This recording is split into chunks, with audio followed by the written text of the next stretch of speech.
ఢిల్లీలో జరిగిన తెలుగు రాష్ట్రాల సీఎంల సమావేశంపై భిన్నమైన కథనాలు వస్తూ ఉన్నాయి సార్. హరీష్ రావు అంటూ ఉన్నారు సార్, బాబుతో రేవంత్ చీకటి ఒప్పందం చేసుకున్నారు, ఢిల్లీ భేటీ ఎజెండాలో మొదటి అంశమే బనకచర్ల అని చెప్పేసి.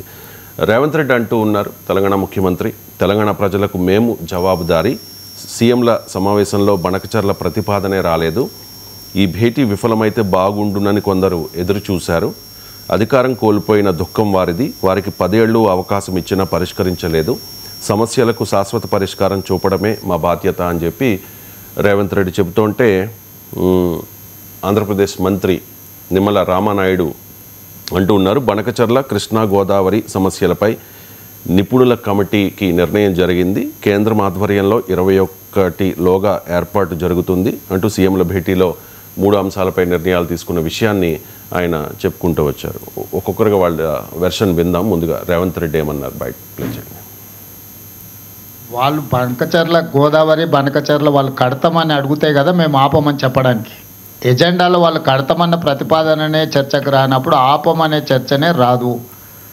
ఉన్న అన్ని సమస్యల్ని కృష్ణా నది మీద గోదావరి నది మీద ఉమ్మడి రాష్ట్రాలకు ఉన్న సమస్యల్ని చర్చించడానికి, సమస్యల్ని గుర్తించడానికి అధికారులు ఇంజనీర్లతో ఒక కమిటీ ఏర్పాటు చేసి ఆ కమిటీలో చర్చించిన తర్వాత మిగతా అంశాలు ముఖ్యమంత్రుల స్థాయిలో చర్చించుకోవాలని నిర్ణయం తీసుకున్నాము.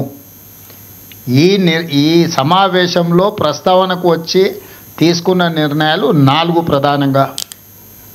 ఆ విషయం స్పష్టంగా మంత్రి గారు చెప్పినారు. సో ఈ ఆఫీసర్ల కమిటీ వచ్చిన తర్వాత నీటి కేటాయింపులకు సంబంధించి కానీ, కొత్తగా ప్రాజెక్టులు నిర్మించుకోవాల్సినవి కానీ, పాత ప్రాజెక్టుల యొక్క అనుమతులు కానీ, వాళ్ళు ఆల్రెడీ కడుతున్న ప్రాజెక్టుల మీద అభ్యంతరాలు కానీ, వాటన్నిటిని కూడా 30 రోజుల్లో మన తరఫున ఉండే అధికారులు అదేవిధంగా ఇంజనీర్ల కమిటీ ఇష్యూస్ని అన్నిటిని కూడా గుర్తించి వాటన్నిటిని కూడా చర్చకు తీసుకొస్తుంది. Yes, definitely. లేదు, ఇది అపెక్స్ కౌన్సిల్ మీటింగ్ కాదు, it is just informal meeting organised by government of India Jal Shakti to break through certain issues. వాళ్ళు బనకచర్ల గోదావరి ఇది అపెక్స్ కౌన్సిల్ భేటీ కాదు, అసలు బనకచర్ల మీద చర్చ జరగలేదు అని రేవంత్ రెడ్డి అంటూ ఉంటే, హరీష్ రావు చెప్తూ ఉన్నారు, బాబుతో రేవంత్ చీకటి ఒప్పందం చేసుకున్నారు, బనకచర్ల ఇష్యూ చర్చకు వచ్చింది అని చెప్పి చీకటి ఒప్పందం జరిగింది అని. ఒకసారి హరీష్ రావు బయట తిరస్కరించినాక మళ్ళీ దాని మీద చర్చ ఎక్కడిది, మీటింగ్ ఎక్కడిది? అసలు మీటింగ్ పెట్టడమే పెద్ద తప్పు.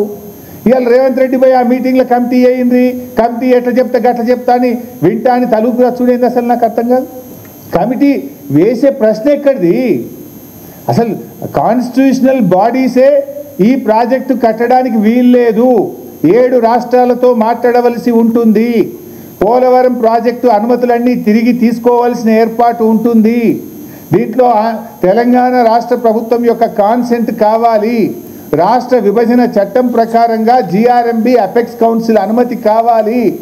ఇవన్నీ లేకుండా అసలు ఇది జరిగే ప్రశ్నే లేదని విసిరి కొట్టారు, రిటర్న్ కొట్టిండ్రు వాళ్ళు. దాని మీద మళ్ళీ మీటింగ్ ఏంది? ఆ మీటింగ్ రేవంత్ రెడ్డి బోవుడేంది, కమిటీ వేసుడేంది, కమిటీ చెప్పినట్టు వింటా అని నా తల ఊపి సంతకం పెట్టొచ్చుడు ఏంది? రేవంత్ రెడ్డి ఎట్లా సంతకం పెడతావు నువ్వు? తిరస్కరించినాక మళ్ళీ దాని మీద చర్చ ఎక్కడిది, మీటింగ్ ఎక్కడిది? అసలు మీటింగ్ పెట్టడమే పెద్ద తప్పు. ఇవాళ రేవంత్ రెడ్డి పోయి ఆ మీటింగ్లో కమిటీ అయ్యింది, కమిటీ ఎట్లా చెప్తా గట్ల చెప్తా అని వింటా. ఇక బనకచర్లపై కమిటీ ఏర్పాటుకు నిర్ణయం జరిగింది అని చెప్పి ఏపీ మంత్రి నిమ్మల రామానాయుడు చెప్తూ ఉన్నారు. రాష్ట్రం నుంచి ఏదైతే ఆంధ్రప్రదేశ్ రాష్ట్రం నుంచి పోలవరం బనకచర్ల ప్రాజెక్టు అంశం మీద ఏదైతే ఆంధ్రప్రదేశ్ ఇచ్చినటువంటి అంశం మీద, అదేవిధంగా తెలంగాణ రాష్ట్రం కృష్ణా గోదావరికి సంబంధించినటువంటి ఏవైతే రేజ్ చేసిన ఇష్యూస్ ఏవైతే ఉన్నాయో ఇవి 2 కూడా టెక్నికల్ ఇష్యూస్ అన్నీ కూడా ఇన్వాల్వ్ అయి ఉన్నాయి. కాబట్టి ఈ టెక్నికల్ ఇష్యూస్ని ముందుగా ఒక పరిష్కారం చూపేటటువంటి విధంగా ఒక కమిటీని నిర్ణయం తీసుకోవాలని, ఏదైతే ఈ యొక్క కృష్ణా గోదావరి ఇష్యూస్ అదేవిధంగా పోలవరం బనకచర్లకు సంబంధించినటువంటి ఈ యొక్క 2 సబ్జెక్టుల మీద కూడా మరి ఇటు టెక్నికల్ అదేవిధంగా అడ్మినిస్ట్రేటివ్ ఆఫీసర్స్తో కలిపి ఒక కమిటీని ఏర్పాటు చేయాలని చెప్పేసి కూడా ఒక నిర్ణయం జరిగింది. సీఎంల సమావేశంలో బనకచర్ల ప్రతిపాదనే రాలేదు అని చెప్పి రేవంత్ అంటూ ఉంటే బనకచర్లే మొదటి అంశము, మొదటి ఎజెండా అని చెప్పేసి హరీష్ రావు కామెంట్ చేస్తున్న పరిస్థితి సార్. ఏంటి సార్ ఈ గందరగోళం ఏంటి? భిన్నమైన కథనాలు వస్తూ ఉన్నాయి, భిన్నమైన వాదనలు వినిపిస్తూ ఉన్నారు. ఎందుకు ఈ గందరగోళం? అసలు ఏం జరిగినట్టు ఈ భేటీలో? ఫస్ట్ పాయింట్, అసలు ఈ మీటింగ్ సభా మీటింగ్, ఇది ఇన్ఫార్మల్ మీటింగ్ అని ముఖ్యమంత్రి రేవంత్ రెడ్డి అంటున్నాడు. ఇన్ఫార్మల్ మీటింగ్కు ఏంటి దానికి ఉండే శాంక్షన్, దానికి ఉండే అథారిటీ ఏంటి, అది తీసుకునే నిర్ణయాలకు ఉండే వ్యాలిడిటీ ఏంటి? ఇప్పుడు పార్లమెంట్ చేసిన చట్టానికే వ్యాలిడిటీ లేకుండా పోతుంది. పార్లమెంట్ చేసిన చట్టంలో ఉన్న అంశాలే ఇప్పటికీ అమలు కావడం లేదు. మీకు విభజన చట్టంలో ఉన్న అంశాలు, అలాగే విభజన చట్టం ఆమోదించే సందర్భంగా భారత ప్రధానమంత్రి హోదాలో మన్మోహన్ సింగ్ పార్లమెంట్కి ఇచ్చిన అష్యూరెన్సే ప్రత్యేక హోదా పక్కకు పోయింది. సో ఇలాంటి పార్లమెంటులో చేసిన చట్టాలు, పార్లమెంట్లో ప్రధానమంత్రి ఇచ్చిన హామీలకే విలువ లేనప్పుడు ఇద్దరు ముఖ్యమంత్రులు ఇన్ఫార్మల్గా కూర్చొని మాట్లాడుకొని రేపు తీసుకునే నిర్ణయాలకు ఏ రకమైన లీగల్ శాంక్టిటీ ఉంటుంది? ఎందుకంటే ఇది వ్యక్తుల మధ్య ఒప్పందాలు కాదు, వ్యక్తుల మధ్య చర్చలు కాదు, చంద్రబాబు నాయుడు రేవంత్ రెడ్డిల మధ్య చర్చ కాదు, ఇది రెండు రాష్ట్రాల ముఖ్యమంత్రుల మధ్య చర్చలు. ఇది ఇక్కడ కుదిరే ఏదైనా భవిష్యత్తు పైన కూడా ప్రభావం ఉంటుంది. అందువల్ల మొదలు అసలు ఈ మీటింగ్కి ఉండే వ్యాలిడిటీయే క్వశ్చనబుల్ అవుతుంది. ఇది ఇన్ఫార్మల్ మీటింగ్ అవసరం ఏంటి? ఫార్మల్ వ్యవస్థలు చట్టం సూచిస్తుండగా ఇన్ఫార్మల్గా కూర్చొని మాట్లాడుకోవాల్సిన అవసరం ఏంటి అనేది, అది కూడా కేంద్ర జలవనరుల మంత్రిత్వ శాఖ ఎందుకు పెట్టాలి? ఇప్పుడు ప్రగతి భవన్లో కూడా, మన ప్రజాభవన్లో ఇప్పుడు అక్కడ కూడా చంద్రబాబు నాయుడు రేవంత్ రెడ్డి మాట్లాడుకున్నారు కదా. సో ఇన్ఫార్మల్ మీటింగ్ ఢిల్లీ దాకా పోవడం ఎందుకు? హైదరాబాద్లోనో అమరావతిలోనో కూర్చొని కూడా మాట్లాడుకోవచ్చు. అసలు అయినా కూడా when there is a process and institutional mechanism ఉంది, సంస్థాగతమైన యంత్రాంగం ఉంది, దానికి విభజన చట్టం సూచించిన అపెక్స్ కౌన్సిల్ ఉంది, కేంద్ర జలవనరుల మంత్రి, రెండు రాష్ట్రాల ముఖ్యమంత్రులతో కూడిన అపెక్స్ కౌన్సిల్. ఇప్పుడు చట్టబద్ధమైన వ్యవస్థలు ఉండగా, ఇన్స్టిట్యూషనల్ మెకానిజం ఉండగా, మధ్యలో ఇన్ఫార్మల్ మీటింగ్ యొక్క ప్రాతిపదిక ఏంటి, వ్యాలిడిటీ ఏంటో అసలు అర్థం కావడం లేదు. అందువల్ల ఇది ఇన్ఫార్మల్ మీటింగ్ అనే దానిపైన మొదటి క్వశ్చన్. అసలు ఇన్ఫార్మల్ మీటింగ్కు ఒప్పుకోవడం వల్ల ఉపయోగం ఏముంటుంది అని. ఏమైనా మీటింగ్ పెడితే చట్టబద్ధమైన వ్యవస్థల మీటింగ్ ఏర్పాటు చేసి చట్టబద్ధమైన వ్యవస్థల్లో తీసుకునే నిర్ణయాలకు రేపు భవిష్యత్తులో కూడా వ్యాలిడిటీ ఉంటుంది. ఇక రెండవ క్వశ్చన్ ఏమొస్తుంది? ఇప్పుడు హరీష్ రావు ఏమన్నాడు పక్కకు పెడదాం. ఆయన బీఆర్ఎస్ నాయకుడు గనక రేవంత్ రెడ్డి ఏది చేసినా విమర్శిస్తాడు. కానీ ఇప్పుడు రేవంత్ రెడ్డి ఏమంటున్నాడు? తెలంగాణ ముఖ్యమంత్రి అసలు గోదావరి బనకచెర్ల కడతామని వాళ్ళు ప్రతిపాదించకపోతే ఆపడం ఎక్కడిది అని అంటారు. కడతామని ప్రతిపాదించకపోవడం ఏంటి? అసలు దాని కొరకే మీటింగ్ల కొరకు కదా ఆంధ్రప్రదేశ్ ప్రభుత్వం ప్రయత్నించింది. అసలు ఆ బ్యాక్డ్రాపే గోదావరి బనకచెర్ల లింక్ కెనాల్ కదా, లేకపోతే కేంద్రం ఎందుకు వస్తుంది? రెండు రాష్ట్రాల మధ్య వివాదంగా మారినప్పుడే కదా కేంద్రం వచ్చేది. లేకుంటే ఆంధ్రప్రదేశ్ ప్రాజెక్టులు ఆంధ్రప్రదేశ్ కట్టుకుంటే తెలంగాణ కట్టుకుంటే వివాదమే లేకపోతే కేంద్రం ఎందుకు వస్తుంది? అందువల్ల బనకచెర్ల పైన అసలు వాళ్ళు అడగనే లేదు అని అంటున్నారు. నిజమే, రేవంత్ రెడ్డి అన్నట్లు ఎజెండాలో లేదనుకుందాం. ఎజెండాలో లేకపోయినా అసలు తెలంగాణ ఎజెండాలో రైజ్ చేసి అడగాలి కదా. మీరు ఇట్లా ఆంధ్రప్రదేశ్ ప్రభుత్వం ఇలా అంటోంది, మేము దాన్ని అంగీకరించము అని కేంద్రంతో కుదిరిన మీటింగ్లో మన ప్రొటెస్ట్ తెలంగాణ తరఫున రిజిస్టర్ చేయాలి కదా అనేది తెలంగాణ నుంచి వస్తున్న వాదన.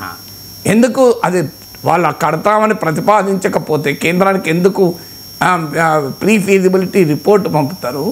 దాన్ని ఎందుకు వివిధ కేంద్ర సంస్థలు తిప్పి పంపుతాయి? ఇవన్నీ ఎందుకు జరుగుతుంది? అసలు బ్యాక్డ్రాప్ గోదావరి బనకచెర్ల లింకే కాదు, అది ఎజెండాలో మరి పెట్టలేదు అని రేవంత్ రెడ్డి అంటున్నాడు. దీనికి చంద్రబాబు నాయుడు ఆన్సర్ చెప్పాలి. మరి ఆయన ఎందుకు పోయినట్టు ఢిల్లీకి?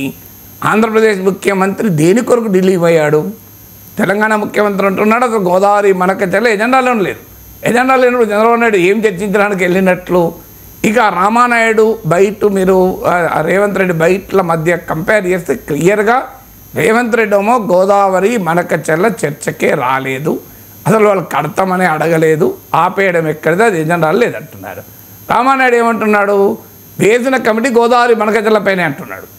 సో మనకు అనేక ఇతర అంశాలతో పాటు గోదావరి బనకచెర్ల చర్చిస్తుంది అని అంటున్నాడు.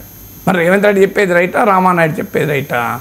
గోదావరి బనకచెర్ల ఎజెండాలో లేనప్పుడు, అది చర్చకే రానప్పుడు, ఆంధ్రప్రదేశ్ ప్రభుత్వం దాన్ని ప్రస్తావించినప్పుడు రామానాయుడు ఏకపక్షంగా దాని కమిటీ చర్చిస్తుందని ఎలా చెప్పగలడు?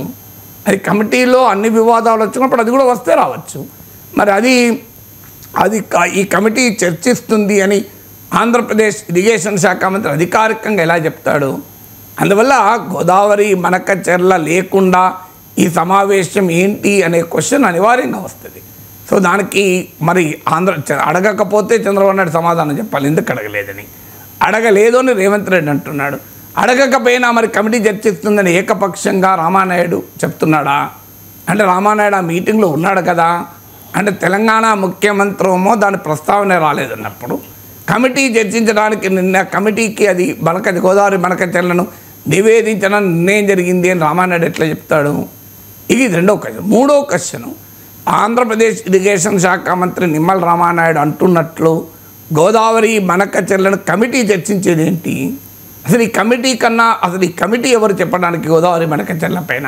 ఇప్పుడు రెండు రాష్ట్రాల అధికారులు, ఇంజనీర్లు, నిపుణులు, కేంద్రం అధికారులు వీళ్ళందరితో కమిటీ అంటున్నారు. ఇది గోదావరి బనకచెర్ల పైన చర్చిస్తుంది అని ఆంధ్రప్రదేశ్ ఇరిగేషన్ మినిస్టర్ అంటున్నాడు.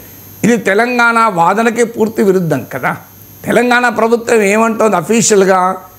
మీ కేంద్ర సాధికార సంస్థలైన Godavari river management board, Polavaram authority, అలాగే central water commission, union environment మినిస్ట్రీకి సంబంధించిన ఎక్స్పర్ట్ కమిటీ వీళ్ళందరూ కూడా ఈ ఫ్రీ ఫీజిబిలిటీ రిపోర్ట్ను తిరస్కరించారు. మరి వాళ్ళందరూ తిరస్కరించిన తర్వాత ఈ కమిటీ ఏంటి? ఈ కమిటీ సాధికారిక సంస్థల కన్నా కూడా మరి వాల్యూ ఉంటుందా? సో ఆ కమిటీలు తిరస్కరించినప్పుడు ఈ సాధికారిక సంస్థ తిరస్కరించిన తర్వాత కమిటీలు ఎక్కడికి వెళ్ళొస్తాయి? ఈ కమిటీ యొక్క యూటిలిటీ ఏంటి? ఈ కమిటీ ఏం చేస్తుంది? కమిటీకి ఉండే శాంక్టిటీ ఏంటి? అందువల్ల కంప్లీట్ కన్ఫ్యూజన్ ఉన్నమాట నిజం. సో దీనికి ఆంధ్రప్రదేశ్ ప్రభుత్వం ఒక వాదన, తెలంగాణ ప్రభుత్వం ఒక వాదన, కంప్లీట్లీ డైవర్జెంట్ వాదన. తెలంగాణ ముఖ్యమంత్రి అది చర్చకే రాలే, దాన్ని కడతామనే వాళ్ళు అనలేదంటాడు. ఆంధ్రప్రదేశ్ ఇరిగేషన్ మంత్రి అదే కమిటీ చర్చిస్తుంటున్నాడు. అసలు ఈ కేంద్ర ప్రభుత్వం ఇందులో ఇన్ఫార్మల్ అంటారు, అపెక్స్ కౌన్సిల్ మీటింగే కాదంటారు.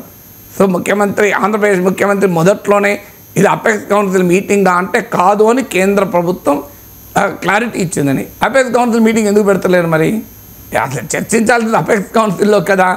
ఈ ఇన్ఫార్మల్ మీటింగ్లలో వచ్చే ప్రయోజనం ఏంటి అనేది నా క్వశ్చన్. ఇన్ఫార్మల్ మీటింగ్కు ఏ స్టాట్యూటరీ ఏ కోర్టులో నిలుస్తుంది అది? అందువల్ల ఈ నిపుణుల బృందం ఎక్సర్సైజ్ దేనికి?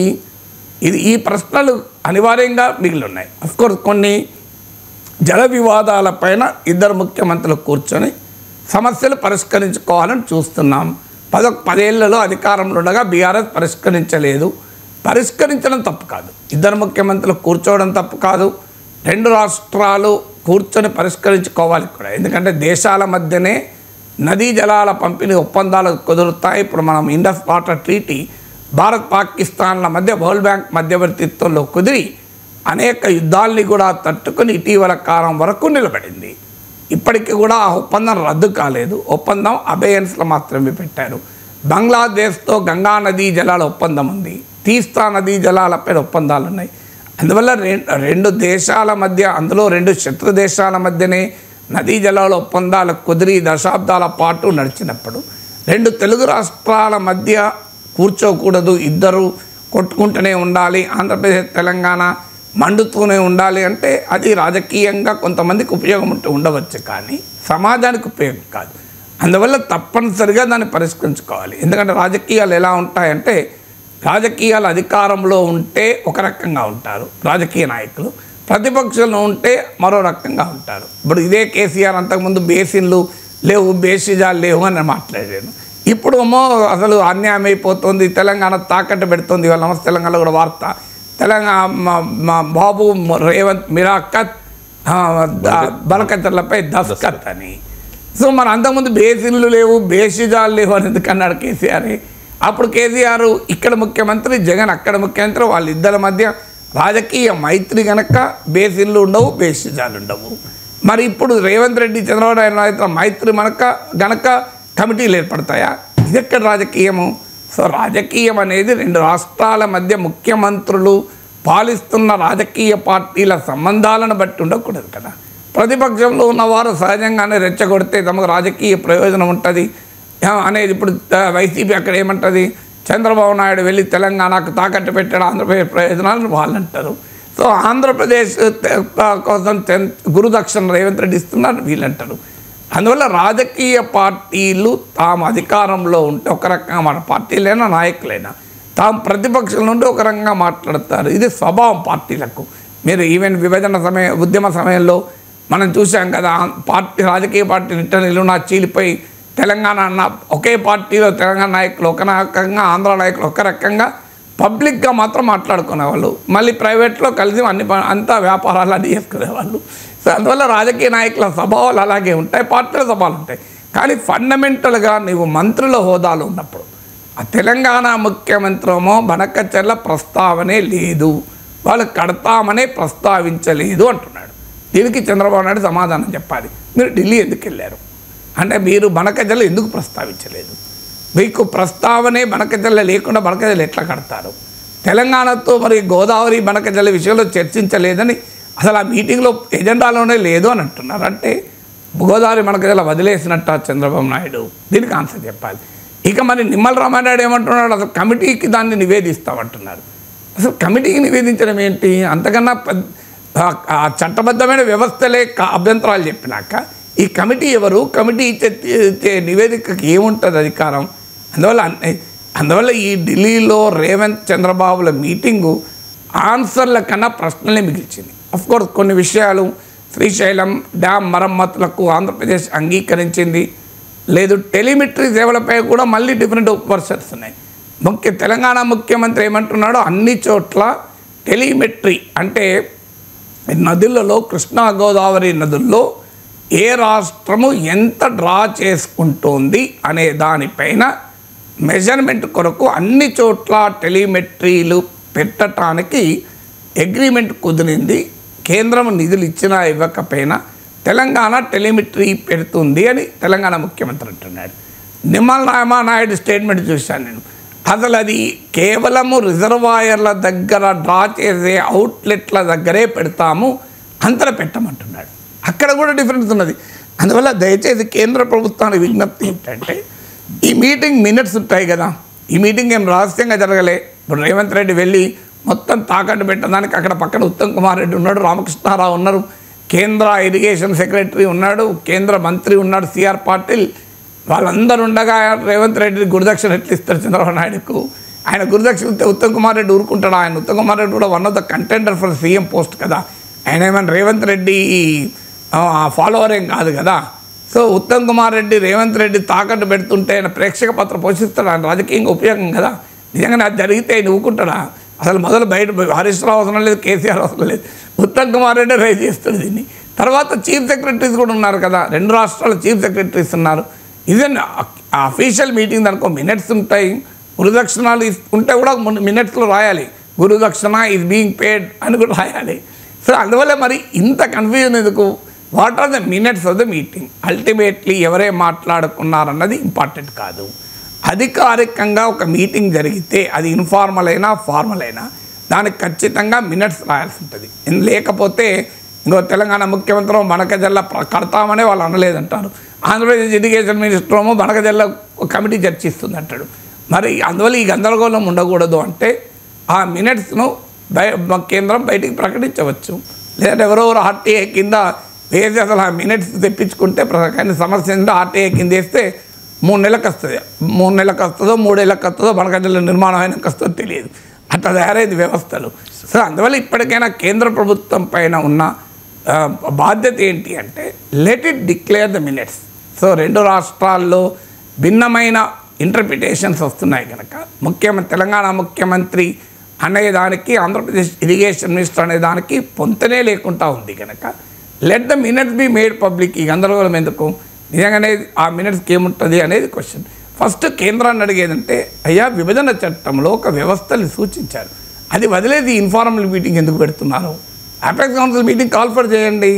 చట్టబద్ధమైన వ్యవస్థలు ఉండగా, స్టాట్యుటరీ మెకానిజం ఉండగా, ఇన్స్టిట్యూషనల్ మెకానిజం ఉండగా ఇన్ఫార్మల్ మీటింగ్ ఎందుకు పెట్టాలన్నదే నా మొదటి ప్రశ్న.